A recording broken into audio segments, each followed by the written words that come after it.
Corona की खामोश लहर की, जो खामोशी से बहुत तेजी से पैर पसारता जा रहा है, पहले से ज्यादा घातक होता जा रहा है।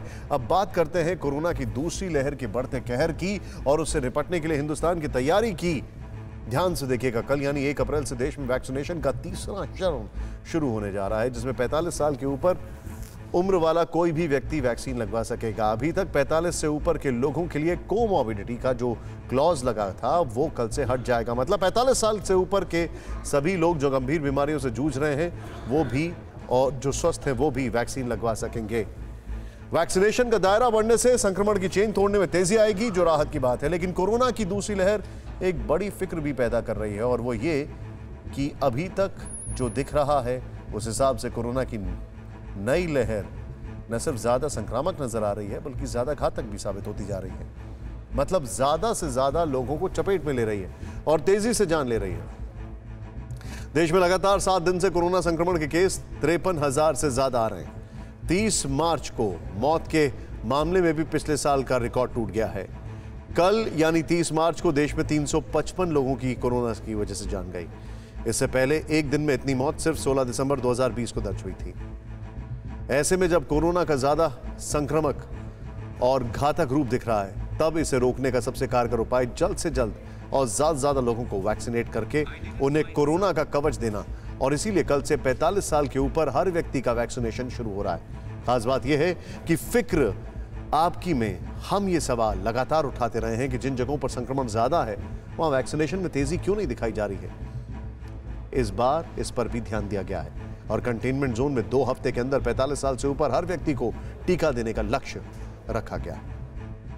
हिंदुस्तान में कोविड वैक्सीनेशन शुरू हुए 75 दिन हो चुके हैं और 75 दिन बाद भी दुनिया का सबसे बड़ा कोविड वैक्सीनेशन प्रोग्राम जारी है, ताकि पूरे हिंदुस्तान को जल्द से जल्द कोरोना कवच से लैस किया जा सके।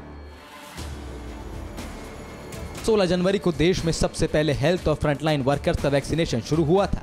1 मार्च से 60 साल से ऊपर और 45 साल से ऊपर के कोमॉर्बिड केस वालों को टीका लगने लगा और अब 1 महीने बाद यानी 1 अप्रैल से 45 साल से ऊपर के हर शख्स को टीका लग सकेगा।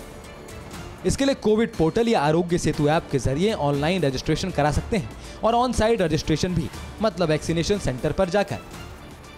और आप या तो एडवांस अपॉइंटमेंट बुक कर सकते हैं, अगर आप वो कष्ट नहीं उठाना चाहते तो आप अपने नजदीकी वैक्सीनेशन सेंटर पर 3 बजे के बाद जाके ऑन साइट रजिस्ट्रेशन, जिसे आप बोलचाल की भाषा में वॉक इन रजिस्ट्रेशन कहते हैं, वो करा सकते हैं।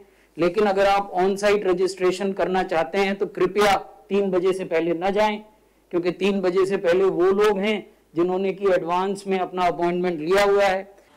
अब सवाल ये है कि आखिर 45 साल से ऊपर के लोगों को ही वैक्सीनेशन में तरजीह क्यों दी जा रही है, तो इसका जवाब भी जान लीजिए।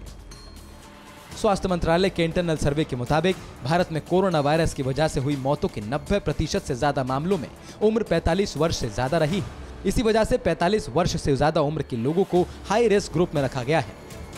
मतलब इस वक्त सबसे ज्यादा दरकार है पहले हाई रिस्क ग्रुप को वैक्सीनेट करना, और वही सरकार कर रही है। हम इस वेव में किसको प्रोटेक्ट कर रहे हैं?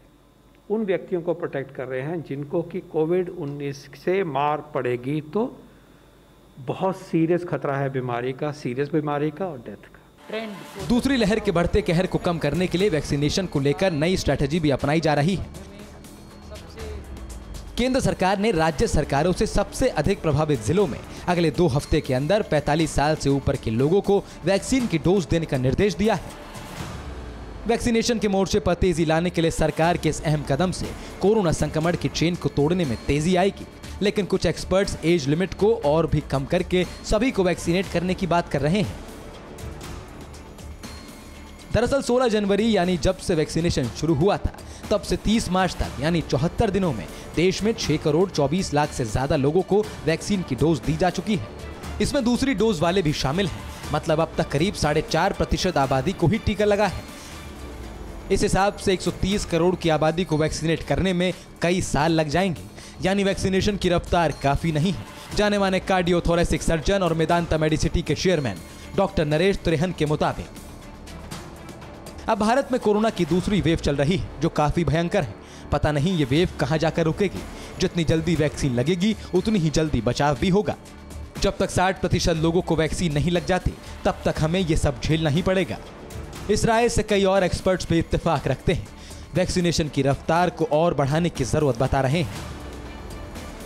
टीकाकरण अभियान को बहुत तेज करने की आवश्यकता है और लोग आगे लगवा भी लेंगे, क्योंकि जब संक्रमण बढ़ता है तो लोग डरते हैं और अब देखिएगा तो इससे फिर कम करने में बहुत मदद मिलेगी। भारत में कोरोना की दूसरी लहर ने अपना असर दिखाना शुरू कर दिया है, जबकि इस वक्त दुनिया के कई देश तीसरी लहर से गुजर रहे हैं। लेकिन छोटी आबादी होने की वजह से वो तेजी से वैक्सीनेशन कर पा रहे हैं और उसका असर भी दिखने लगा है। आंकड़ों पर नजर डालने पर पता चला है कि जिन देशों ने अपनी आबादी की 20% या उससे ज्यादा लोगों को वैक्सीनेट कर दिया, वहां कोरोना के नए केस आने कम हो गए हैं। इजराइल दुनिया में सबसे ज्यादा यानी अपनी 58% आबादी को टीका लगा चुका है। फरवरी में यहां 1,32,000 से ज्यादा केस आए थे, लेकिन मार्च में यही केस घटकर 56,832 ही रह गए।